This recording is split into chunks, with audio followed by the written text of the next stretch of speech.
Yes, sir. ना अब question आ जाता है बच्चे कि what was the economic reforms. जो इकोनॉमिक रिफॉर्म्स हमने किया था उसी को हमने न्यू इकोनॉमिक पॉलिसी बोला, NEP, new economic policy, that is called economic reforms. एक ही बात, इकोनॉमिक रिफॉर्म्स बोलिए या न्यू इकोनॉमिक पॉलिसी। तो अब इसके अंदर हम what was the new economic policy, तो इसकी हम टू डेफिनेशंस बना सकते हैं। सबसे पहले एक सिंपल डेफिनेशन हम बना लें कि व्हाट इज एनईपी। तो हम क्या बोलेंगे, द पॉलिसीज अडॉप्टेड सिंस 1991, बिल्कुल शॉर्ट डेफिनेशन।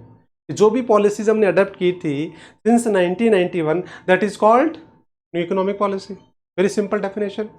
सेकेंड डेफिनेशन बनाएंगे कि it refer to the set of stabilize and structural measures taken by the government since 1991। तो अब ये दो वर्ड समझने पड़ेंगे आपको कि स्टेबलाइज मेजर्स क्या थे और स्ट्रक्चरल मेजर्स क्या थे। एक बार ये समझ लो, स्टेबलाइज मेजर और स्ट्रक्चरल मेजर्स। देखो इसको समझने के लिए सपोज 1991 में अगर आप फाइनेंस मिनिस्टर होते या पीएम होते कंट्री के, और ये सारी प्रॉब्लम आपने अभी देखा कि there was economic crisis like physical deficit, balance of payment, वो सारी प्रॉब्लम्स थी, तो आप लोग क्या स्टेप लेते? अगर कोई भी उस टाइम में ऐसा होता तो सबसे पहला स्टेप क्या होता है? जब भी कोई प्रॉब्लम आती है तो हमारी सबसे पहली स्टेप्स होती है कि we want to stabilize the problems, जो प्रॉब्लम्स है वो और आगे नहीं बढ़े, एटलीस्ट हम उसी को वहीं स्टॉप करें। यस और नो? इमीडिएट इफेक्ट से ये कोशिश करेंगे हम। Yes, sir. तो by name is clear, stabilize measures मतलब short term measures taken by the government for the stable of the problem, to the stable of the problem। इसका मतलब ये शॉर्ट टर्म मेजर्स थे जो गवर्नमेंट ने लिए और for the stable the economic, जो भी प्रॉब्लम क्राइसिस था उसको स्टेबल करने के लिए। तो ये तो इसका नेम से क्लियर हो गया। अब स्ट्रक्चरल रिफॉर्म्स, ये भी बाय नेम क्लियर है। स्ट्रक्चरल मतलब अब सेकेंड स्टेप आपकी क्या होगी? जब भी कोई प्रॉब्लम होगी तो हमारी सेकेंड स्टेप ये होती है कि हम उसको परमानेंटली क्या करें, खत्म करें। So that is called structural reforms, मतलब long run steps taken by the government for the completely removing या solving the problems, that is called structural। तो structural reforms long run measures थे, stabilize measures short run measures थे।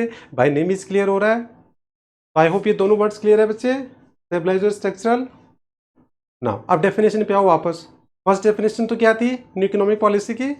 NEP की first definition क्या थी बताइए? Policies which adapted since 1991. Second definition अब हम बनाएंगे क्या?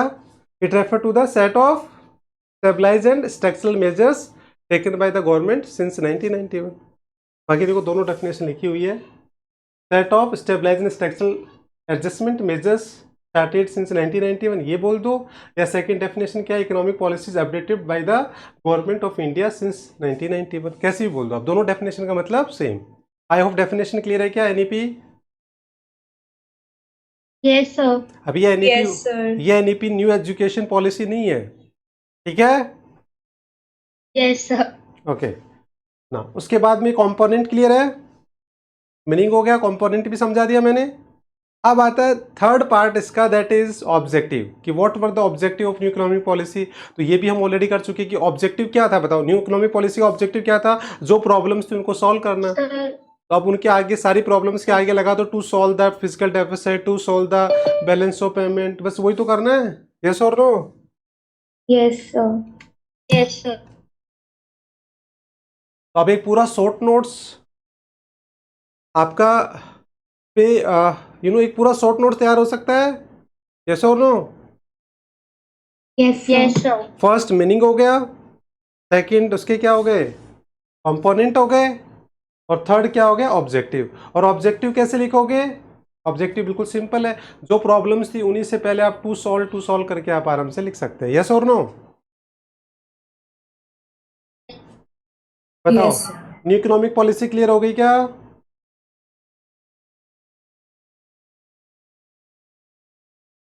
कोई doubt in new economic policy? No, sir. No, okay. उसके बाद अब ये एक नोट लिखा हुआ है, देखिए नोट क्या है।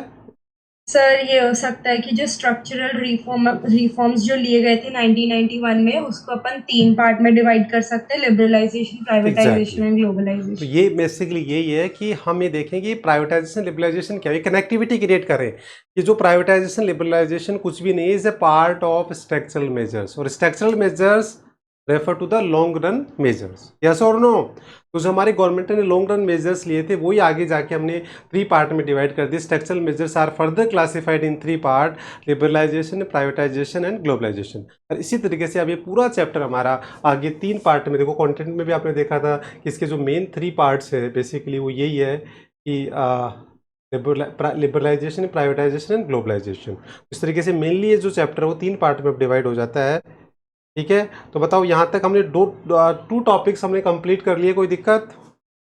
सबसे पहला topic what was the economic crisis, और सेकंड न्यू इकोनॉमिक पॉलिसी। यहाँ तक किसी को डाउट है तो बताइए। जा रही है मेरी? Yes sir, no doubt.